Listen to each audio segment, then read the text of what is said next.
All righty. Welcome back, everybody. Welcome to episode 7, the first episode in 2026 to the Empowered Exit podcast. Retire boldly, live fully, and leave a legacy. I'm Rita Oliver, the money strategist, CEO and president of Strategies, Options, and Solutions.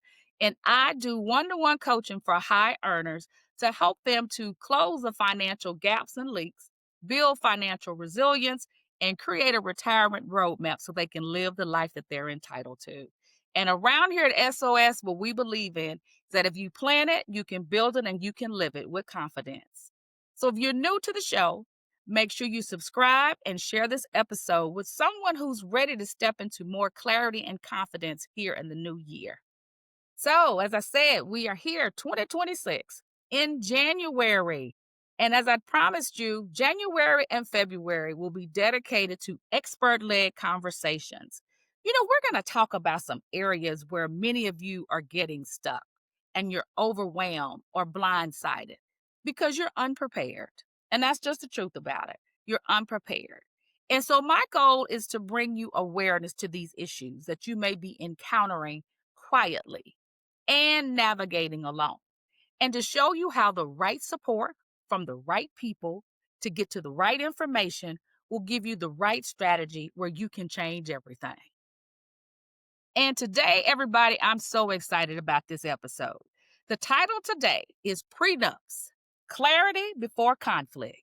Now, that one is a powerful one, and I'm really excited. And I'm excited about our guest that's here to talk about it because we have a fabulous, dynamic, and proactive thought leader and the expert on this topic, clarity before conflict. And she is the prenup strategist, and her name is Michelle May O'Neill.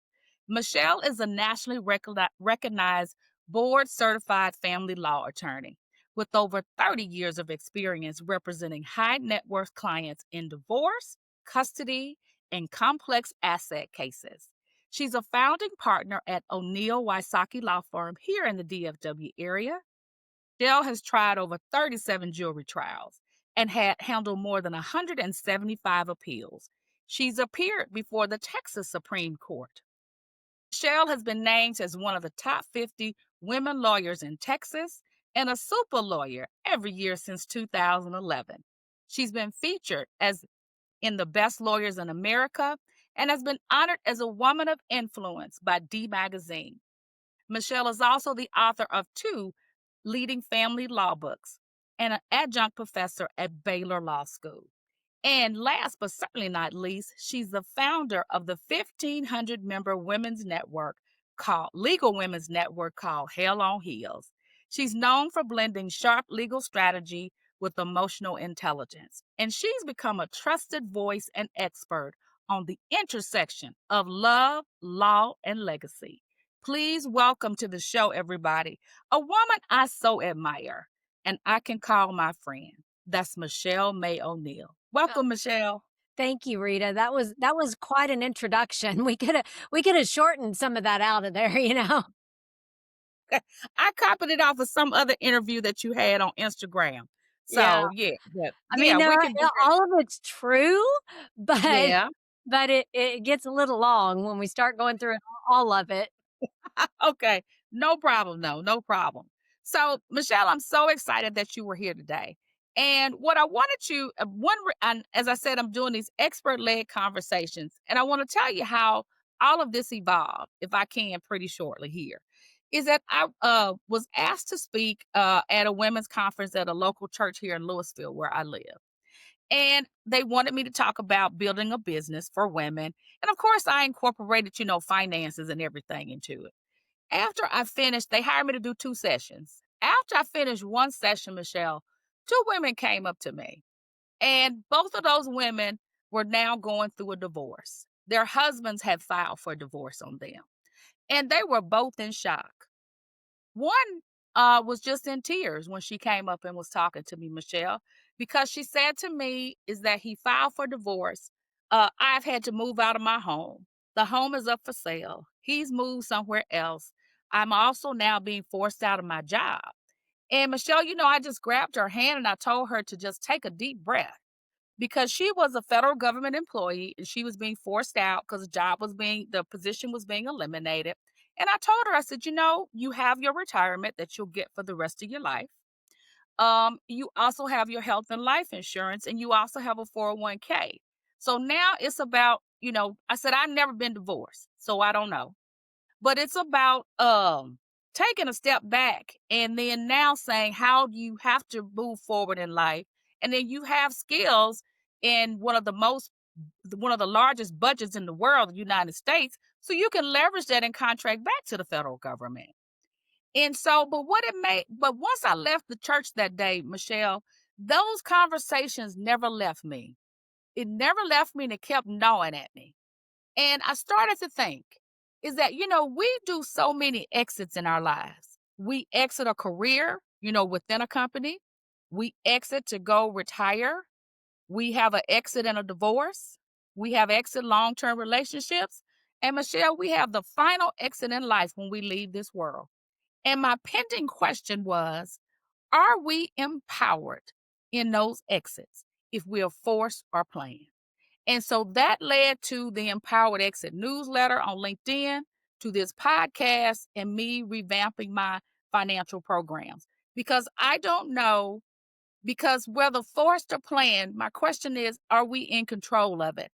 And that's what I want to come to the table with this podcast and all that I'm doing is, and I think the same thing for you in this topic we're getting ready to talk about here, prenups, conflict before clarity, is are people empowered in these moves, whether it's their move or somebody's making a move?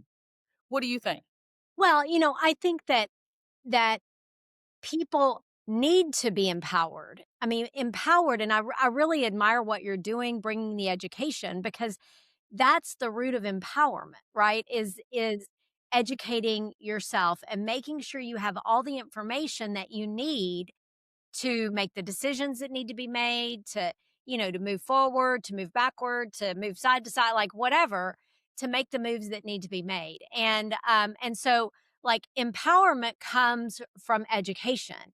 And I like that point you have hit home with me a lot longer than you've had a platform called Empowered, because I know your story and I know how you empowered yourself in times when you were afraid. And you did that through education yourself. And so, like, that's the message I think to anybody, especially women, because I think women think of marriage as the hearts and the rainbows and the unicorns and like little love bubbles just bursting out everywhere. And all of this emotion, right? They think of marriage as this love emotion, and they don't think of marriage as also the business side of marriage. And so, the if all you're thinking about when you're getting married is the love bubbles just going off everywhere like little fireworks coming out your ears, then you're neglecting your own empowerment by thinking about the business side of marriage. And that's where women get in trouble, because then, you know, the average marriage in America is 7 years. So I'm going Mm, to use the number 7 years, even though probably those women you were talking to had been married longer. 7 years later, you find yourself with a couple of kids, maybe, and some assets and debts and whatever. And life changes. Like there's an exit. Like somebody decides they want out of the marriage, somebody decides they want some changes. And if you didn't empower yourself from the beginning, all of a sudden you're coming from behind. yes. Yes, absolutely. That is what I felt from them, Michelle. They were absolutely coming from behind, and they had not there this was a forced exit and they weren't ready for it. And really and truly what it also said to me, if I can say this now, is that I thought about it is that for women, like you said, they're looking for the stars, all the everything with the marriage, is that, we and when it happens and comes to divorce, and we're gonna go through, your program here, is that, to put it simply, as a woman from the South, is that we got to go cry and pray at home. And when we come to the table with our attorney, we got to stand on business and realize we got to take the emotion out of this. Because at the time we come to the table with the attorney, This is all about a legal transaction and dissolution of assets and division of assets. Right. I So mean, the we can kid stand issues on business. right. The kiddo issues are a different topic, not for today, but right, like when you come to the table to talk about your divorce, like this part of it is literally a business discussion. It's talking about a spreadsheet and assets and debts and who should get what.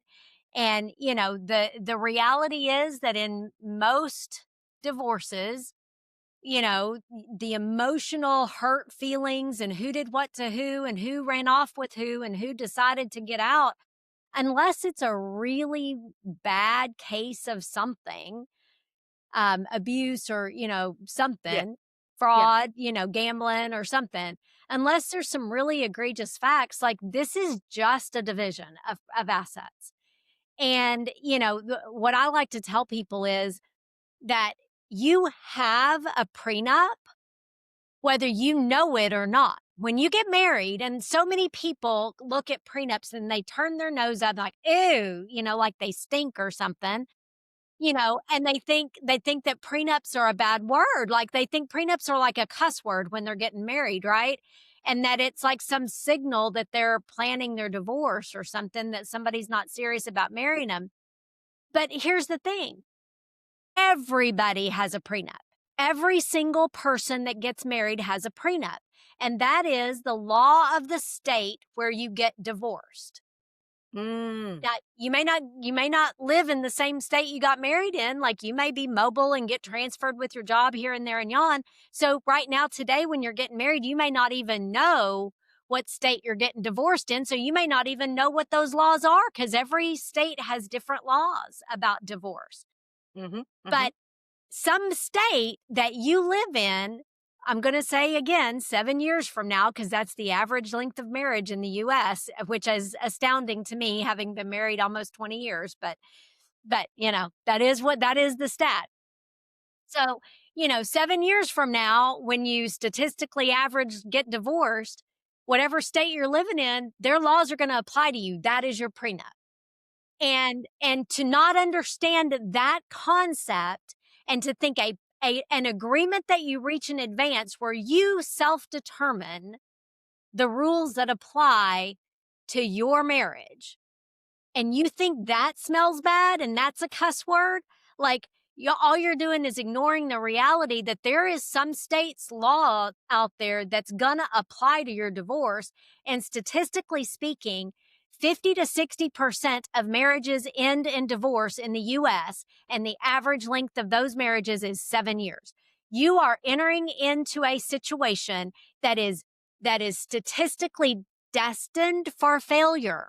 If I told mm. you that you were going to invest money in something that had those statistics of failure, Rita Oliver, the financial planner, would say, don't do it, That's exactly right. I tell which you, get out of it. Don't even which look may at it. be why your personal marital situation has been what it is, because you're the smart one. But like, but the reality is, if this were a financial investment, every financial investment professional in the US of A would It's say, gonna tell you don't no. do it. It has a 60% chance of failure in 7 years or less. No way. But every day, every day, people get married with the hearts and the roses and the Mhm. flowers and the dresses and they don't plan for the exit. That's it. That's it. And so, Michelle, that's a great segue into what we want to talk about today that you are creating or have created, which is basically where you're the prenup strategist, just like I'm the money strategist. And so the prenup strategist wants to tell us today about her framework, her new program, clarity before conflict. Yeah. And that's So what she's talking about. Because she's saying you have a prenup already, depending on where you live. But if you can take the opportunity to set up how you want it to do, no matter where you live, then you need to take that opportunity. So we're going to dive into this because Michelle kind of said it, and I'm going to say it again. People avoid prenups because they think, not because it's because they think it's negative, because it's misunderstood. yeah, Prenups are 100%. misunderstood. I Well, and misunderstood it myself, yep. And Michelle, I did. and here's the interesting statistic. This is very, very interesting to me, at least. The Okay. younger generations, the younger people, about half of the younger people are getting prenups. Like, the prenups don't have as bad a rap with the younger people as they do with people that are our age. And the reasons for that are maybe a little obvious, but why is that? Like, partly it's because they're getting married later. Like, the average age of marriage for men is 30 of the younger generations, and the average age of marriage for women is 28. And by 28 to 30, they're already getting established in a career, you know? So they've Mm-hmm. already got retirement plans, assets, maybe cryptocurrency, maybe have bought a house, like they've already got some stuff, right? So there's already some assets. The complexity of assets is maybe a little bit more. They have lived through this entire generation of my generation, your generation, of their parents being divorced. They're probably come from divorce. There's a little bit more financial pragmatism among these young people because of the economic situations that they've had to experience between the pandemic and COVID. The ups and downs of the economy, student loan debt, like all of these things about economics that these young kids have had to go through. All of those things kind of together have made them much more pragmatic about these business side of marriage decisions. So they are much more likely to have or want or agree to a prenup. So I decided that if they're more likely to agree to a prenup, and one of the problems with prenup is education, then I should start an education platform. It's not a law platform. We're not giving legal advice on the platform because there's different legal advice all over the country about prenups. There's different laws in each state about that. So my platform is about educating you on the purposes, what can go in a prenup, how to start a conversation about a prenup, and create that education for people, especially the younger generations, to really empower themselves to have those conversations even before they go see the lawyers. I would agree, Michelle, and I think that is absolutely wonderful because I read the article that you sent me, and they have no qualms or fears or any kind of bad feelings about coming in with a prenup. It's really a plan for their lives because the stigma has been is that if you're getting a prenup, you're planning to get divorced. Well, I'm here to tell you now, you better have a plan for divorce.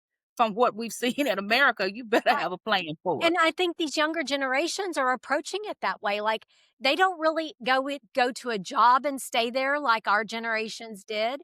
They don't go to a house and stay there like the statistics for homeownership are down. They are much more mobile, and like, let's live here for a while and go live here for a while and work remote, and like, so they're much more mobile in where they're living. Um and so I think that their concept of a relationship is also a little more fluid than our generations were. And I mean, we can argue about, what that means for the future, but it is what it is. Like, they just see it as, their parents may not have admitted it, but their parents were fluid in their relationships if they were divorced with those higher divorce rates. So I think these younger generations are just more pragmatic about it.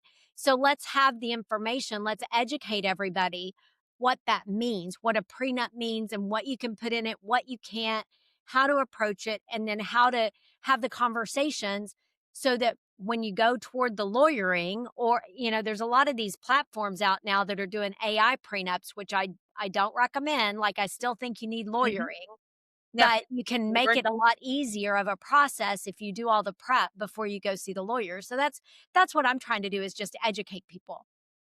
Absolutely. So here what we're gonna do, y'all now, and listen closely right now in the podcast, is Michelle's prenup educational program has a four-stage framework, and we're gonna walk through the four stages. So this powerful framework reframes prenups as a tool to strengthen marriages, not threaten them. Okay. So that's what's been out here is that it was a threat to your marriage. It's not. So the framework that she has is very simple, but it's transformative. So let's walk through each stage, Michelle, because this is where everybody's empowerment is going to begin. The first stage in her framework is clarity. And you know what? I love this because any legal document, before any negotiation, any financial consultation, or whatever, the what ifs, couples need to understand themselves. And clarity is about getting honest with your history, your beliefs, your fears, and your expectations around money. So, Michelle, why is clarity the foundation of your framework? Well, to quote Rita Oliver, the clarity has to be the foundation of the framework because the man ain't the plan. You knew I was going to bring that. You knew I had to say it at some I point, did. Miss Rita Oliver. Yeah, I mean, clarity has to be the first step because you've got to understand where you're at, like financially. You've got to understand where they're at. Like you can't enter into the best example that I love to tell people is, if you were dating somebody and you wanted to like your dream life was to live in Miami in the urban part of Miami in a high-rise condo and you start dating somebody and you marry them and a year or two into it all of a sudden you find out that their dream life is to live on a farm in rural Nebraska and raise goats and make goat milk soap. Like, Houston, we've got a problem. Yeah, we So got a conflict yeah, now. We there's have a a big big conflict conflict. there. So, like, I mean, maybe a silly example, maybe not so silly, but that's an example of something that people ought to talk about before they get married.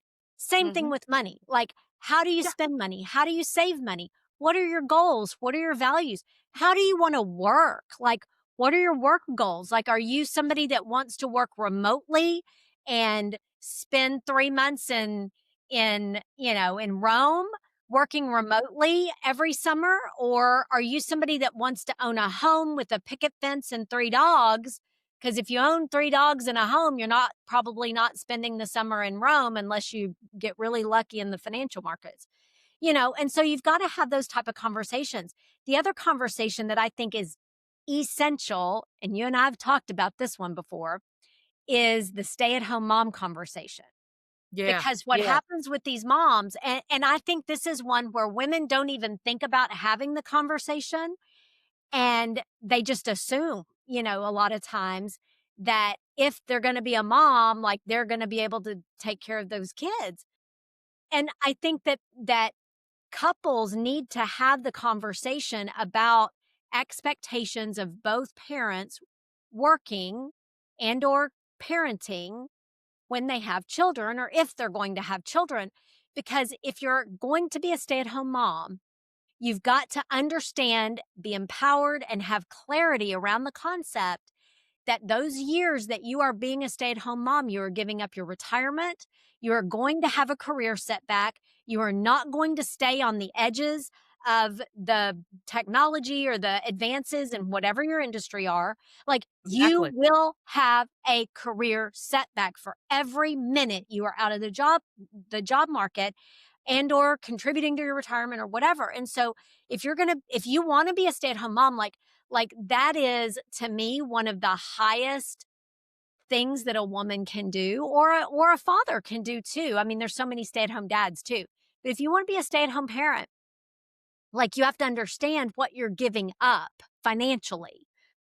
And you need to have a conversation about that. And the best time to have that conversation is before you get married That's because exactly you right. need to plan for that in this financial plan and maybe put in the prenup that for every year that he or she stays home out of the workforce and cares for the children, the marital estate contributes X amount of money to a retirement, to an IRA for that person or whatever. Like you need to have a financial plan for the things that usually it's women. I don't now stay-at-home dads, love y'all. You're great. I love a stay-at-home dad. Like they're awesome.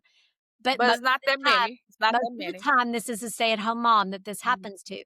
So like if you're going to be a stay-at-home mom, you've got to understand the financial compromise that you're making and not just live on the love and emotion that we women have, especially before we get to be 50.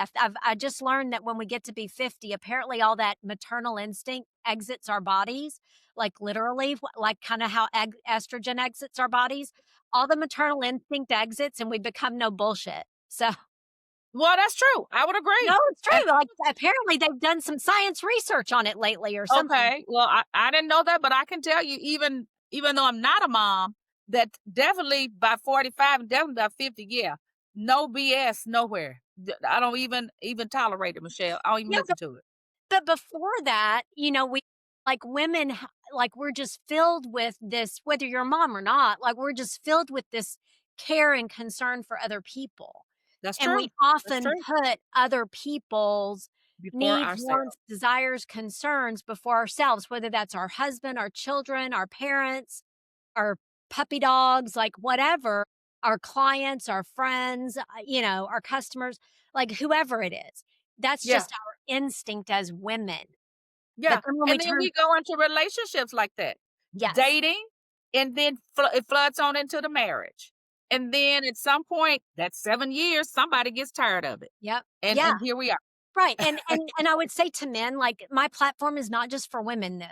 This is for Yeah, men too. Like men need to understand, if they're going to be the high income earner and have a relationship with a woman who isn't making the same or close to the same amount of money they are, like that prenup is going to look a certain way. Like they've got to accommodate for that, that structure if they think that they want like all their money on their side of the table, right? mhm, Or mhm, they need to understand, like, going in, like, you're you're in this relationship with somebody that maybe is financially disparate from what you are, or that want to make that person a little bit more equal to you, or how are you gonna handle having a house or kids or, you know so it's not just for women. I mean, this is a conversation that is a relationship conversation, not yes. a man woman conversation.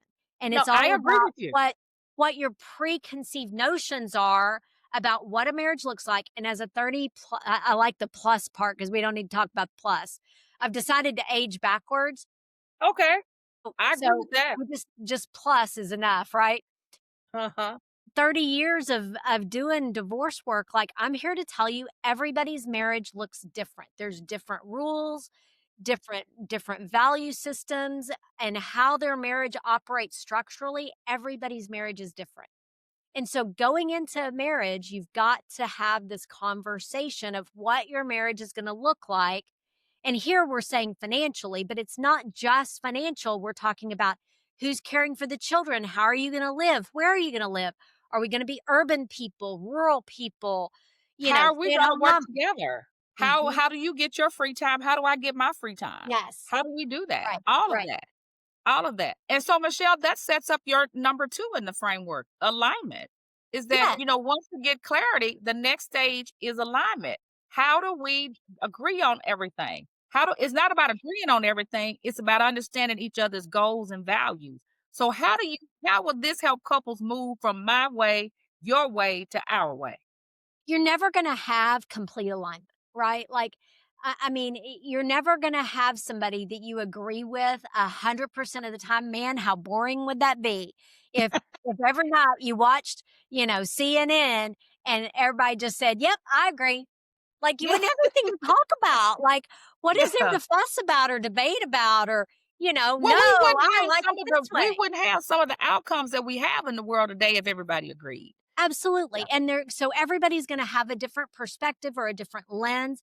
I like to think of it in terms of gigantic jewel stones, because I would love to have a big emerald about this big or a big sapphire, about this big.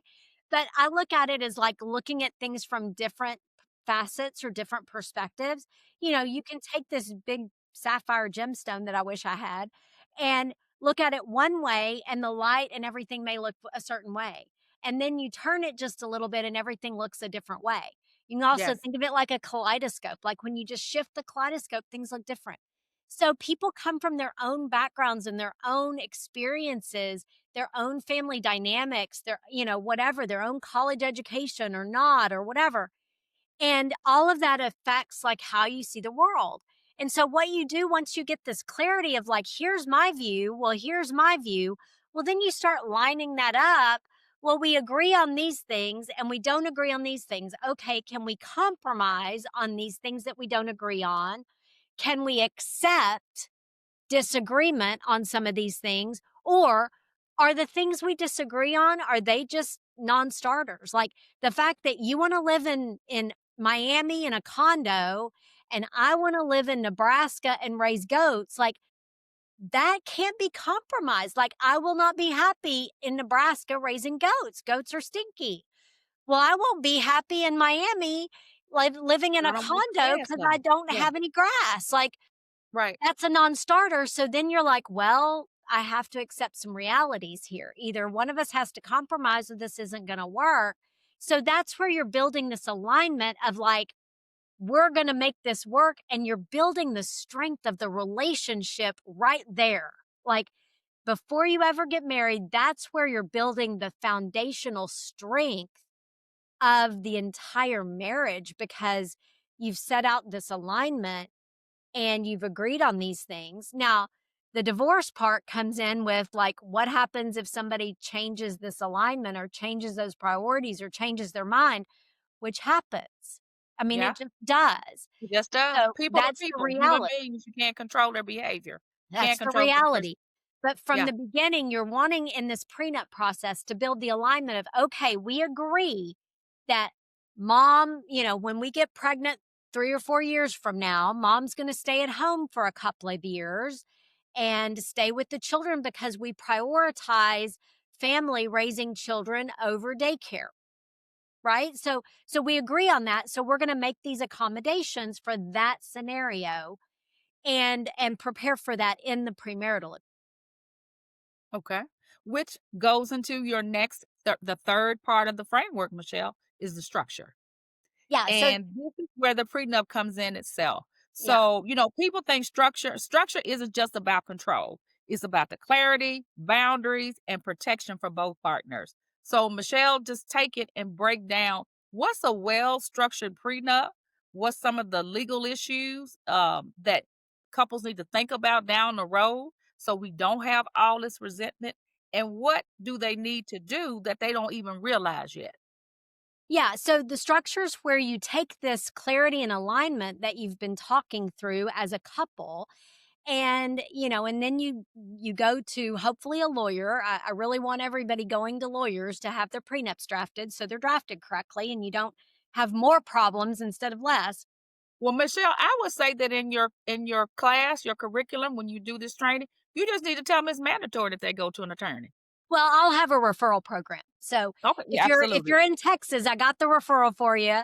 Okay, If good, if you're good. not in Texas, then I'll get the referral for you for whatever state you're in and Okay. provide you with But the some key, the referrals. key, everybody listening, you need to bring the attorney in. Expert.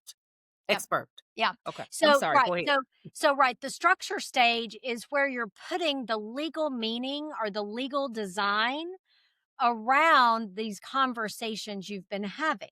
Now, I'll tell you like contrary to some of these AI prenup platforms that are kind of all the rage right now, a Hmm. prenup is not a one-stop shop. A prenup is not a form. It's not a fill in the blank. It's not an AI generated like thing. Like that's not what a prenup is because like I said, every marriage operates differently and everybody has different things that are important. And so like as the lawyer on a prenup, when somebody comes to me, like my first question is, "Okay, what do you want the prenup to say?" And they're like, "Well, you're supposed to tell me." And I'm like, this is your marriage. Like, what's important to you? And so, like, this is where you start putting this structure around we've gotten the values, we've gotten the agreements, the alignments, and you start putting the structure in, like drafting what it looks like if mom is going to stay at home for 3 years and the marriage is going to contribute to the 401k or an IRA. You know, what if we get divorced and you're of a certain income level, is it important that the children at both homes have a home of a certain level? Is it Mhm. important that the children go to private school? Like, it's hard to prenup around children. Like, you can't put custody in, but you can put the financial stuff, not child support. But you can put the things like, are we going to contribute to the children's accounts, the 529s, so we can use those to pay for private school tuition? Yeah. Like, Yeah. so those are where you start putting in the structure, like for that. And then if we get divorced, what does this look like? Like, how are we going to structure a divorce? Now, a lot of times where you have a very wealthy one spouse, it's not always the man, but often it is, and Mhm. the new spouse coming in is very disparate in the financial ability. Mm. I mean, often the woman wants to get married and the very wealthy man does not, or doesn't want to give up his wealth to this marriage. And so a lot of times you have the man say like, "Fine, I'll marry you, but this is all mine because it was mine before the marriage and it's going to stay mine." And you can understand that, like, I had this before we got married. This wasn't something we built together. And under the state's laws, a lot of states are, you only put on the table what happens during the They're marriage, married. right? Uh-huh. And so a Yeah. lot of times those businessmen that have worked really hard all their lives, like, they're like, This stuff is mine. Like, these chips are all on my side, and I'm happy to marry you, and like, we'll have this lifestyle that my wealth provides as long as we're married. But we get divorced, like, you don't get any of my chips." Mm. And so So then as a as a woman, because go back to your very first thing. I'm sorry to interrupt you. nope, That you're we were good. so caught up in the balloons and the happy and all of that, then we go because we want to say that we're married for the appearance on the outside because it may look good to people with the nice house, the car, the home, the jewels, and traveling. But inside, when we dig deeper and get under the hood, Michelle, it's a whole lot of conflict going on. And I mean, also that woman is sitting in a space where if he leaves, she's left with what she came with, nothing, maybe. Or maybe. maybe she negotiates in X amount per year of marriage. I mean, I've done that plenty of times where, well, if Okay. we're married 5 years, I should get X. If we're married 7 years, I should get X. If we're married 10 years, I should get X. Like, some sort of compensatory situation Yes, for the length yes. of the marriage. If it's Mhm. a little short marriage and it doesn't work out, then you get nothing. But the other side of that is that there are some women who prioritize living that lifestyle. Like, yeah, I'll take a risk because in the meantime, I get to have these things. So, and who are we to judge that? I mean, like, That's true, that's true. Because that's everybody's different. Everybody's everybody's different, as different. you said. Mhm. As a friend of mine says, this is my way, and that can be your way, and that way's okay too. It's just not my way. Like, so, everybody has their way. And, for some women, like, maybe that lifestyle, being able to dress in fashionable things and drive a fashionable car and live in his home in a fashionable neighborhood and travel and be his arm candy, like, Is that enough. can be a fulfilling life. And the risk versus reward is worth it to her. But we Yeah, can, her lawyer can negotiate in maybe some benchmarks that make her not penniless if it doesn't work out, or make her not penniless if he decides to get the divorce. If she's innocent and he runs off, maybe she's not penniless, or something like that. You can always try to negotiate that in. But at the end of it, you know what it is? Who wants to get married more?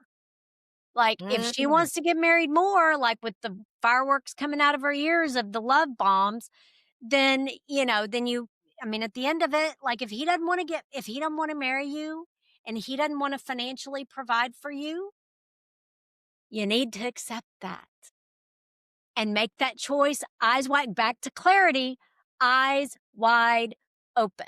Now, no judgment if you make that decision. Plenty of women make that decision.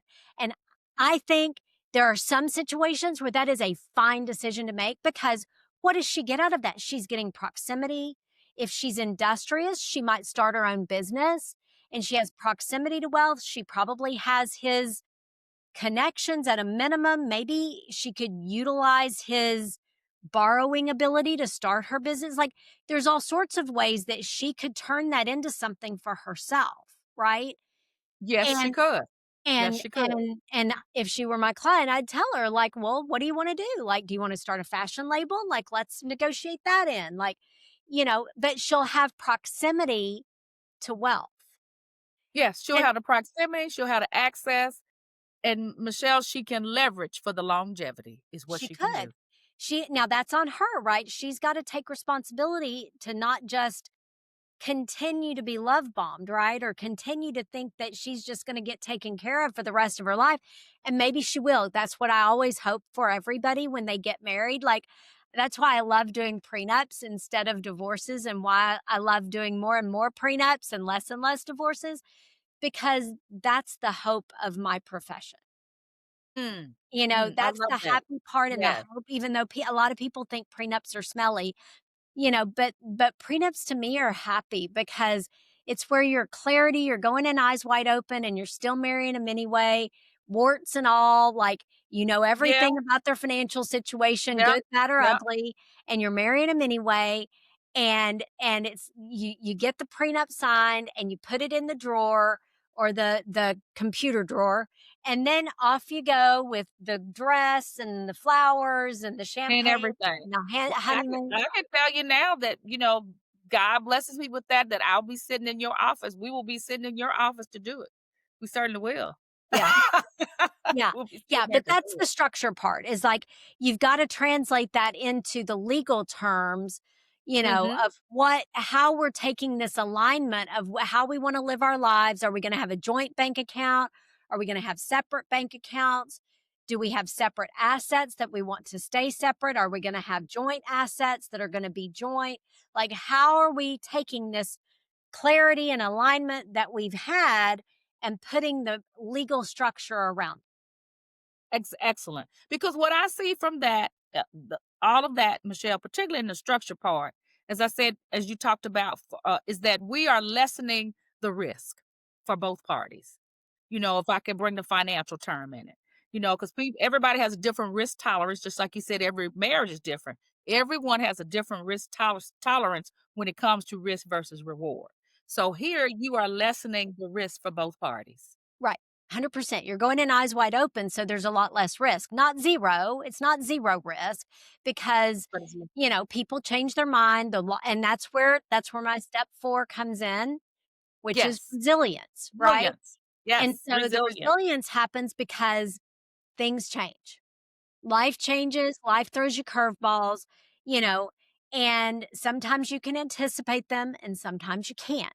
And you anticipate as many things as you can, and then you have a plan for what to do for the ones you can't. And the prenup ultimately is the resilience for, what do you do when the marriage doesn't work like you planned, and all of a sudden somebody changes their mind and doesn't want to be married anymore. Mhm. There's no state in America that's gonna make you be married if you don't wanna be married. Every state in America has uncontested, or, has divorce, no fault divorce. That's what I was trying to say. Every Mhm. state in Mhm. America has no fault divorce. And so, somebody wants out, like, they get out. Like, that's the way it is. So, if things change, like, that's where the resilience comes through. And if you have been clear and aligned as much as possible, and then use the structure to fit your alignment, not the other way around. Like, you don't want the law to like, you don't want to come in and say, I want to fill in the blank prenup, because that may not fit your life, right? But if you take, here's what's important to us, to a lawyer, and say, fit my prenup around what's important to us, then hopefully you've anticipated enough that when stress happens, illnesses happen. I like to call it, another friend of mine calls it, when shit happens. Not that That's kind true. of shit, not that kind of shit. Yeah. SHITT. Okay. Setback, setbacks, heartaches, illnesses, trials, and tribulations. I love that. So I when love life that. shit happens, whether it's a little setback or an illness, heartbreak, divorce, or those big ones like trials and tribulations. And I even had to look up one time whenever she told me that. I was like, I wanted to know what the difference was because at church we always hear trials and Trials and tribulations said tribulations. together. That's true. But Uh-huh. God must have meant a difference in those two words, or we wouldn't have two words. We'd just have one. So I found out that trials are something that happens to you because God's testing you, Okay. because it's kind of like a test. Like you've been through some stuff. Now I'm going to see if you've learned anything before we give you some advancement, right? Where a tribulation is when bad things just happen to good people and it's just the way the world works. Sometimes bad things happen to good people. And Yes, they that's a do. tribulation. That's true. And so Okay. so whenever you go through life together or other like just part of life is that life has shit. Setbacks, heartaches, illnesses, trials and tribulations, and everybody is going to go through probably all 5 of those. And Yeah. so hopefully in your marriage, if we've done a decent job of clarity, alignment, and then structuring a prenup, then hopefully your marriage will last through most of those. Or if we go through the heartbreak part and we have to get a divorce, then hopefully the divorce part will be so much easier. Like I'm going to say this, and it kind of sounds funny coming from a 30 plus year divorce lawyer. Okay. Prenups could put divorce lawyers out of business. Because what would you have left to fight about? If you agreed in advance on what it's all going to look like, if this is the end of the story, then you aren't going to have divorce lawyers to fight over it. But it won't, Michelle, because of human behavior. Well, no, I'm being a little facetious and over I know. dramatic about that. I know. But, But still, but, it's a great thought. But human behavior keeps you in business. well, of Human course. behavior and the change and the shit keeps you in Yeah, business. well, of course. I mean, divorce lawyers, well, I do think that as AI and some of these things progress over time, I think that the litigation model will change, but that's a whole Mhm. different podcast Yeah. discussion.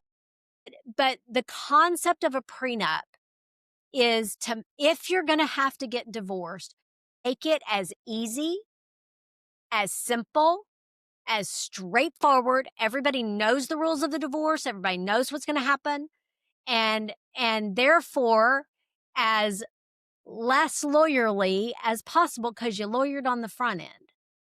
And Yeah. when I say, like, prenups can put divorce lawyers out of business, like, the worst thing you need is to go through a long, protracted, expensive divorce. Yes, So because I've heard people talk about that, Michelle, and just the time, the toll on it mentally, on them mentally, on their bodies physically, and just the money that you're putting out to get it done. right, right. So, if you don't wanna contribute to my bank account, Mhm. Contribute to then your own. contribute to your own and get you a prenup. So let me ask this question. So when you have the couple with the prenup, and so they are not going to stay married anymore, what happens, Michelle? So since everything is already laid out, when they do go to court, or if they, I don't know if they have to go to court, how is everything dissolved when you got the prenup? Is it Yeah, I just, mean, does it take maybe 30 days to do it? That's it? well, it's not that simple. I mean, in Texas, a minimum amount of a divorce is 60 days of a cooling off period, a waiting period. But ideally, if they agree that like this is his stuff and this is my stuff and this is how it's all going to work, then it's what would be an uncontested divorce and it's just lawyers drafting paperwork. So it's much easier. If there's some disagreement about what a term means or as the marriage went forward, maybe these assets we had in the beginning turned into some others. So we got to kind of trace through that and figure out what that is. Might be a little more involved, but it's certainly less than the fight. Yes, yes, it is. So, with prenups, everybody, Michelle has explained her framework. So prenups, clarity before conflict, with a simple framework of clarity, alignment, structure, and resilience. So this is what you need. I think even so with prenups, just what you need in your life in general, financially, mentally, professionally. Those are four pillars, I think, Michelle, that are just transparent and can be applied all over, whatever you're doing. But here on this subject with prenups, because divorce is such a high percentage exit in our lives, here's what we can do to manage it better. And to at least if you are going to get divorced, this gives you the framework of how you all are going to do that. You are proactive on the front end. So the stigma about it being the fear with it and the assumptions is now being replaced with communication, intention to have a great partnership. That's what I see. That's what I got from it. And so Michelle has created this program. She's the prenup strategist. And so if you are newly engaged, newly married, or you got a blended family, or you just simply want to protect your financial future, this conversation is your invitation to get informed and get empowered because this is empowering you. As this podcast is about empowered exits, divorce is a forced exit on on one part by somebody else on the other. And so my whole premise in this podcast and my work is that people are in power when they do it. You got some control in it and clarity, most certainly, the alignment, structure, and resilience.